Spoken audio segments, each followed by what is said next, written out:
So, divorce. I was in a traffic accident, broke both my legs and was rushed to the hospital. The doctor told me that I might not be able to walk, but my mother-in-law said that useless people are a nuisance. My husband also abandoned me, and all I had was a signed divorce paper. I thought that a cruel ending was waiting for me. However, when I left the hospital alone in a wheelchair, a car stopped in front of me. I was waiting for it. It was my husband who came out of it. And what was waiting for me after that was an unexpected turn of events. I lived with my husband, Short, and my mother-in-law, Kanako. Even before we got married, my mother-in-law made it easy to talk to me when she went to greet me kindly. My father had a business in the countryside, and when we talked about it, we had a conversation with jokes. The chairman is amazing. I'm getting old too. I might need your help someday. You're still so young. Well, you're good at flattery. Since we're going to be family, I need to get your father to give me a discount on the medical expenses. I felt relieved that she was friendly and treated me well, so I decided to marry my husband. Even though we ended up living together in her parents' house, we all helped each other out and lived peacefully at the beginning of our marriage. I believed that the three of us would definitely do well in the future. But the reality was not so sweet. After about 6 months of marriage, Kanoko's true nature gradually became clear. She started spending money more and more recklessly, and started buying so many luxury brand items that she couldn't fit them all in her room. Mom, what are you going to do with all this? What are you talking about? It's still not enough to brag about to the neighbors. It seems that she goes shopping and shows off every time a new bag comes out. She was clearly spending more than she needed, and it was all deducted from Shida's income, so the household finances were always in trouble. What's more, she started asking for money not only from her son but also from me. I don't have that kind of money. Your father is the same, right? If you ask him, he'll give you that much.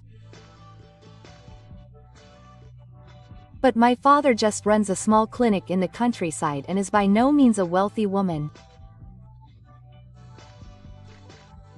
I should have explained this to her before we got married, but I assumed that her family was rich, and I was deceived. My mother-in-law assumed that my father had a high income and didn't listen to the details at all. The reason she was nice to me was simply for money. Oh, I wasted my time showing my love to you. After that, Kanako turned around and started bullying her daughter-in-law. I didn't know this until this point, but she is a strong-willed person who tries to eliminate anything she doesn't like right away.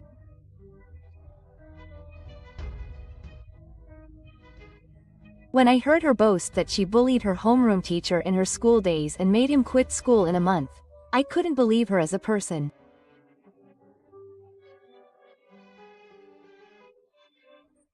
I'll kick you out of the house right away. I'm looking forward to seeing how she holds up. Kanako's harassment is intense, and she has always been a leader among the neighborhood, so she ordered them to ignore me. My mother-in-law had no one to greet her, no one responded to her greetings, and I didn't hear the important announcements from the neighborhood association. Furthermore, she would purposely say bad things about me loudly to the neighbors so that I could hear. My wife tried to get on my son's side by insisting that his father was a doctor, but she was deceived. I hadn't lied at all, but she made it sound like I was a bad person, and I clenched my fists. I wanted to ask my husband for help, but he was at the mercy of his mother-in-law. Give me this month's allowance. Is 50,000 yen enough? Give me a little more. I've seen this exchange so many times that I don't think I can rely on my husband. I seriously thought about whether to get a divorce and leave my parents' house. It's hard to stay in this house, but I'll just bear with it a little longer for my father who was happy about my marriage. I thought that way, and in the end, the days passed without any real solution. However, perhaps it was the effect of living like that. I gradually became unable to sleep at night. Furthermore, I was clearly feeling worse, with headaches, nausea, and even though I didn't have a cold. This might be a bit bad. I have to do something. Still, my mother-in-law was mercilessly working me, and on the way back from shopping, I was walking down the street with my bags hanging down. I thought I heard the sound of tires screeching behind me, and the next moment, my body was suddenly rolled up with a strong impact and slammed into the ground.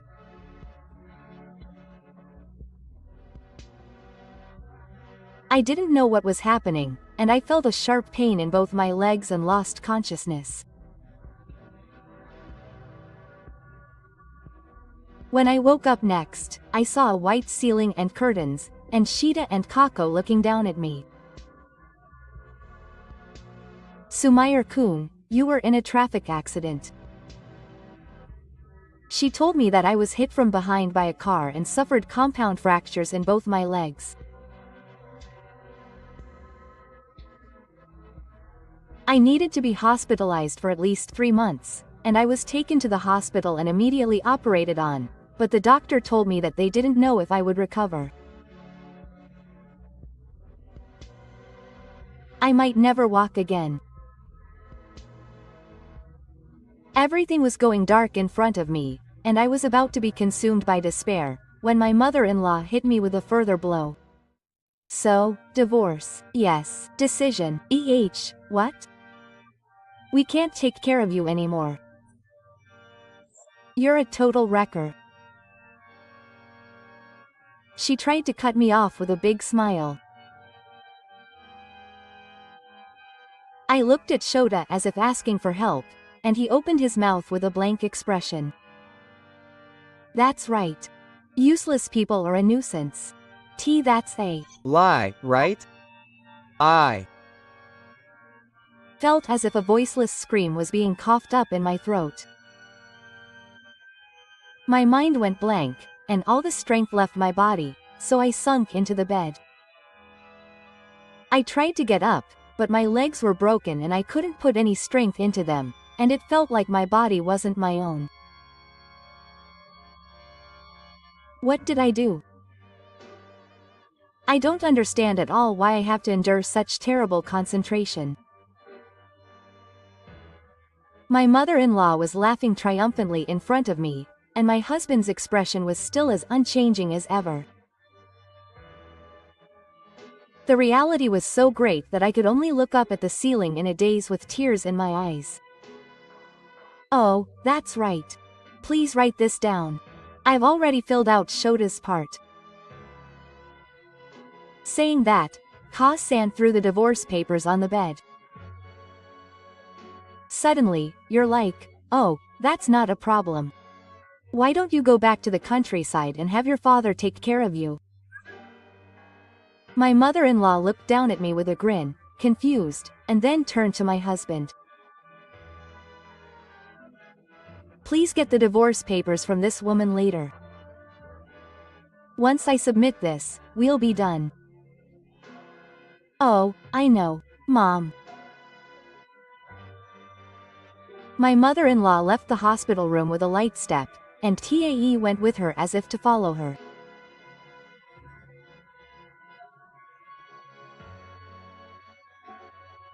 I couldn't think of anything for a while, as my heart was rising and collapsing.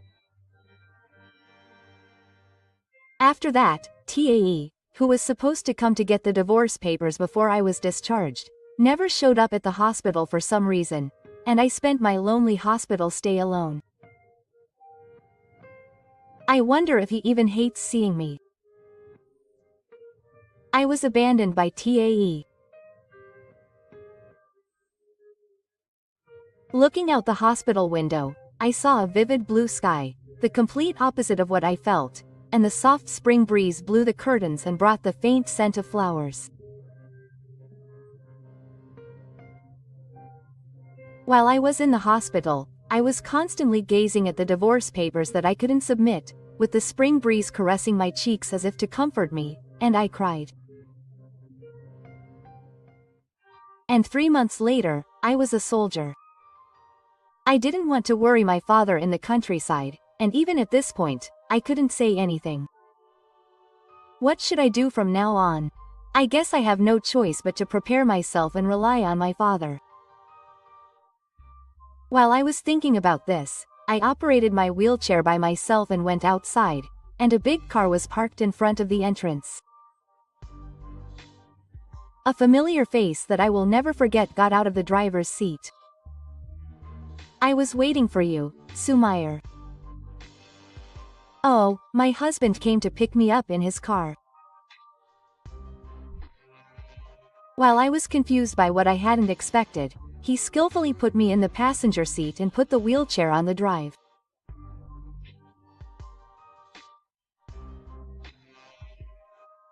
After that, Shota explained the situation to me while driving, but it was surprising.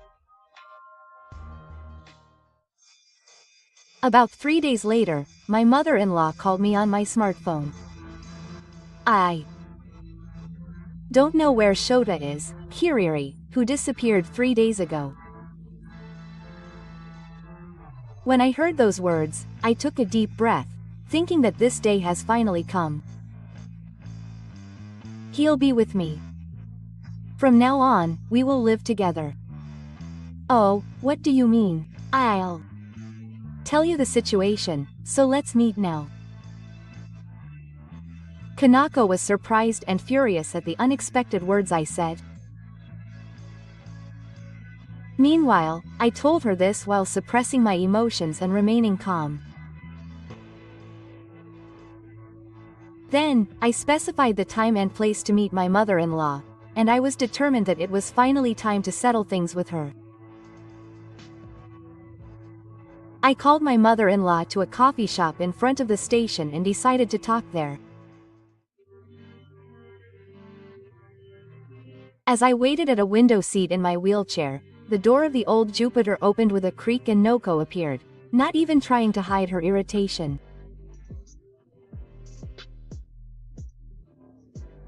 The customers around her all turned to look at her, but she paid no attention. Then, as soon as my mother-in-law sat down at the table, she made a fuss about where she had hidden Shita. I was shocked that she was treating my son like an object, and I spoke quietly. Shita had prepared a new home for me without telling my mother. My husband took me by car to a new home for the two of us. In fact, he had decided to abandon her after seeing my mother-in-law's attitude when I was hospitalized. From then on, during the 3 months I was hospitalized, he was making preparations to welcome me, such as looking for a new home and preparing a car that could carry my wheelchair. Then, he disappeared in front of Kanako to match the members of the team. My husband pretended to be obedient to his mother-in-law and was waiting for an opportunity to rescue me. You don't love Shita, you're in trouble without him. What are you trying to say? To you, he is just a tool to make money. Without the spring income, you can't maintain your standard of living. That's why you've been trying to make him obey you until now. Was he surprised that I, who had been harassed so much up until now, fought back for the first time? Kanako's eyes were wide open and her mouth was opening and closing. My husband said. He had been worried about his strong-willed mother-in-law for a long time, but he liked me and had a strong desire to marry me, and he had seen her get married, but he said he thought that if he took my side, the harassment would get worse, so he didn't say anything.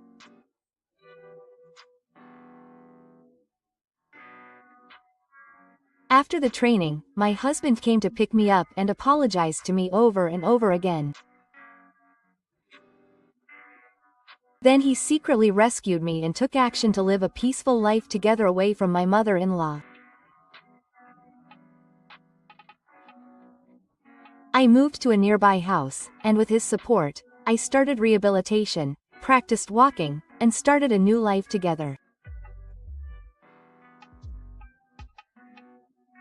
I explained the situation to Kanako, but she didn't show any remorse and just yelled at me to give Shota back.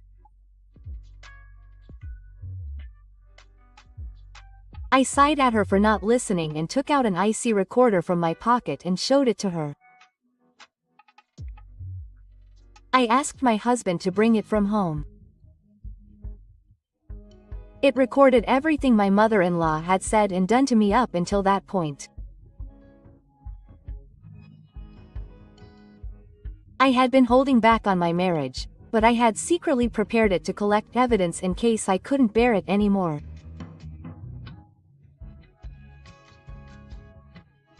Shota returned home when the children were not there and retrieved the IC recorder he had left behind. If you don't want this to be used, just go home.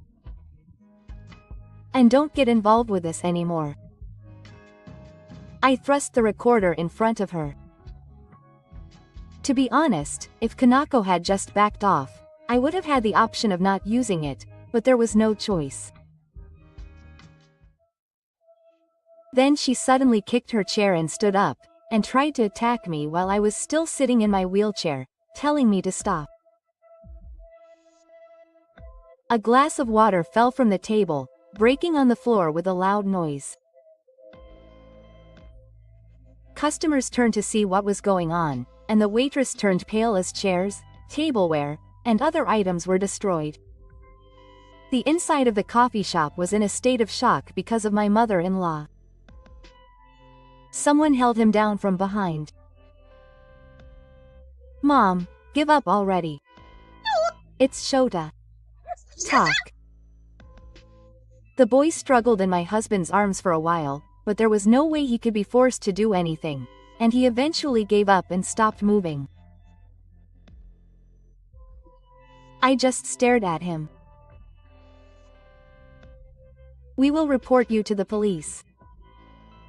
Why, we welcomed you as a wife, and you didn't know this. If you had just gone home quietly, I would have let it go as it was. My mother-in-law's face turned pale as she looked at me, sighing but with a serious look in her eyes. But wait a minute. Are you serious? If you had realized sooner that this story never happened because I was wrong, it wouldn't have become such a big deal. You got what you deserved. When I asked her if she was okay, she collapsed on the spot. At that moment, the long battle finally ended. A sense of accomplishment and fatigue came over me all at once. Are you okay, Kasumayer? Yes, let's go home quickly. I won't be in pain here anymore. Futoshi pushed the wheelchair I was sitting on and we both left the store, bowing our heads and saying that we had caused trouble to the staff and customers. Behind us, I could hear my mother-in-law's crying voice and the staff's voice holding her down. After that, my wife and I filed a complaint. I heard from the neighbors of the family's house that my mother-in-law had been called to the police station and had been severely scolded, and that she looked haggard. They then apologized to Kanako, bowing their heads deeply, saying that they had been sorry for all the things they had done, because they had not been able to resist her. We also demanded compensation from her. The coffee shop where my mother-in-law and I had also had a discussion also demanded compensation for the dishes she had broken.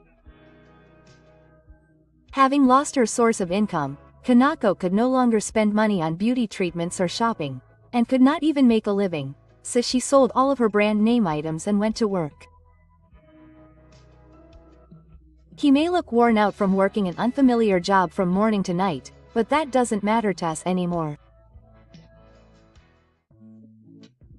Meanwhile, with the support of my husband, I have miraculously recovered and am now able to walk on my own 2 feet again. A simple dream is growing in my heart. I'll hold Shota's hand and go for a walk on my days off. Every day we live happily together in our new house with a small garden, talking about our future. I want to continue to walk a peaceful life together as a couple.